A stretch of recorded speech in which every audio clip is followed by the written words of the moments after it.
మా గిరిజన ప్రాంతాలలో అతిథులను ఏ విధంగా కొలుస్తారో తెలుసా? ఈ గ్రామస్తులంతా డెకరేషన్‌తో ట్రెడిషనల్‌గా రెడీ అయ్యి ఎవరి కోసం ఎదురు చూస్తున్నారు? అసలు ఈ గ్రామంలో ఏం జరుగుతుంది? ఈ సాంప్రదాయ ఆచారాలేంటి? ఇవన్నీ తెలియాలంటే ఈ వీడియోని ఎక్కడ స్కిప్ చేయకుండా ఈ ఛానల్‌ని సబ్స్క్రైబ్ చేసి లైక్ చేయడం మాత్రం మర్చిపోకండి. అందరికీ నమస్కారం. మా గిరిజన ప్రాంతాలలోని అతిథులను దైవంతో కొలుస్తారు. ఈరోజు మా కొంతలం గ్రామంలో శ్రీ సత్యసాయి బాబా వారి మంచినీటి కొళాయి ఓపెనింగ్ జరుగుతుంది. సో అందుకని మా గ్రామస్తులంతా ట్రెడిషనల్గా రెడీ అయ్యి అతిథుల కోసం ఎదురు చూస్తున్నారు. మీరే చూస్తున్నారు కదా గిరిజన అతిథుల ఆహ్వానాల సాంప్రదాయాలు.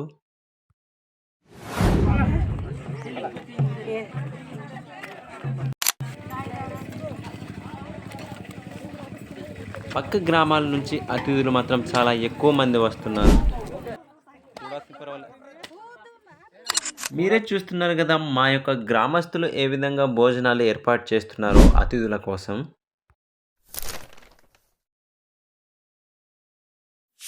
ముందుగా గ్రామం అంతా డెకరేషన్ చేయడానికి మాకైతే 4 రోజులు పట్టింది. స్టేజ్ డెకరేషన్ ఏ విధంగా చేస్తున్నారో మీరే చూస్తున్నారు కదా. అతిథులు అయితే రావడం జరిగింది.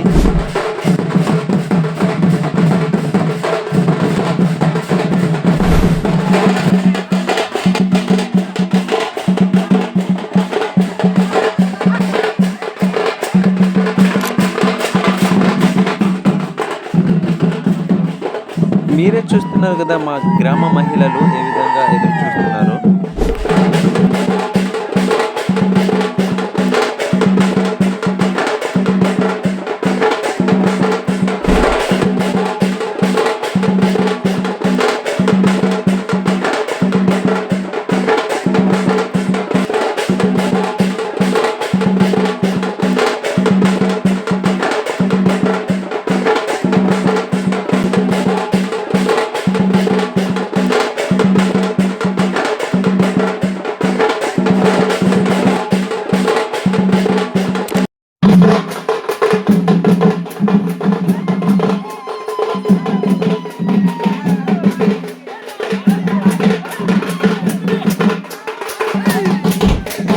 మా బాయ్స్ అయితే చాలా ఎంజాయ్ చేస్తున్నారు.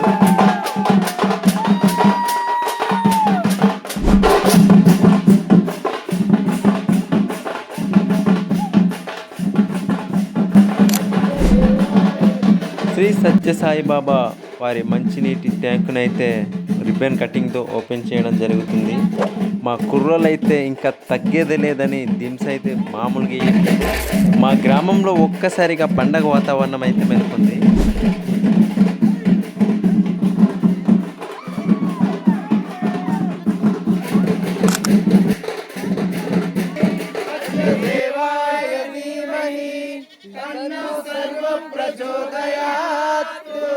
ఇక్కడ మంచినీటి కొళాయి ఓపెనింగ్ రిబ్బన్ కటింగ్తో జరుగుతుంది.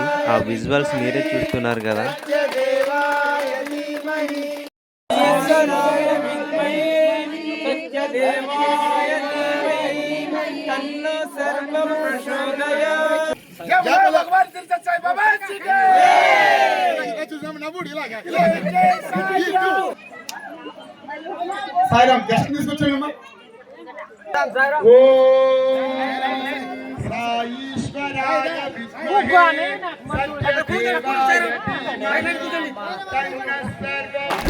పెద్ద పెద్ద ప్రొఫెసర్లు, పెద్ద పెద్ద సైంటిస్టులు, పెద్ద పెద్ద దేశాల నేతలు అందరూ కూడా మనం చూసారు కదా. బాబా గారి 100వ పుట్టు పండుగకి ప్రధానమంత్రి గారు వచ్చారు, రాష్ట్రపతి వచ్చారు, ఉపరాష్ట్రపతి వచ్చారు, అనేక దేశాల నుంచి అధ్యక్షులు, ప్రధానమంత్రులు వచ్చారు.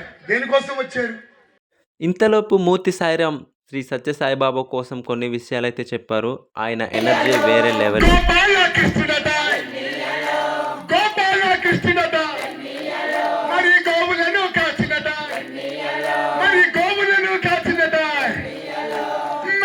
ఆత్మస్వరూపంగా ఉన్న భగవాన్ శ్రీ సత్యసాయి బాబా గారికి నా మనస్పూర్వక పాదాభివందనం. ఆయన జన్మ లేదు అంటే జన్మ జన్మల ఆయన పట్టుకుంటే స్వామి నామస్మరణం చేస్తే జన్మ జన్మలకి మనకి ఆయన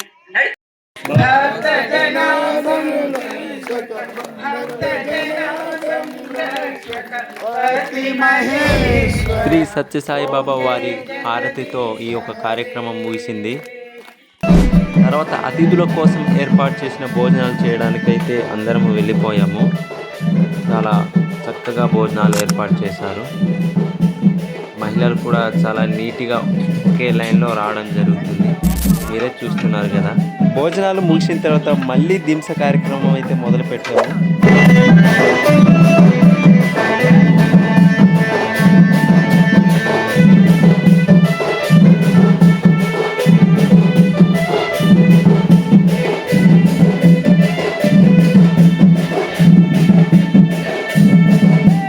ఈ కార్యక్రమం అయితే చాలా విజయవంతంగా జరిగింది. ఈ వీడియో మీకు నచ్చినట్లయితే లైక్ చేయండి, వచ్చినట్లయితే కామెంట్ చేయండి, సబ్స్క్రైబ్ చేయడం మాత్రం అస్సలు మర్చిపోకండి.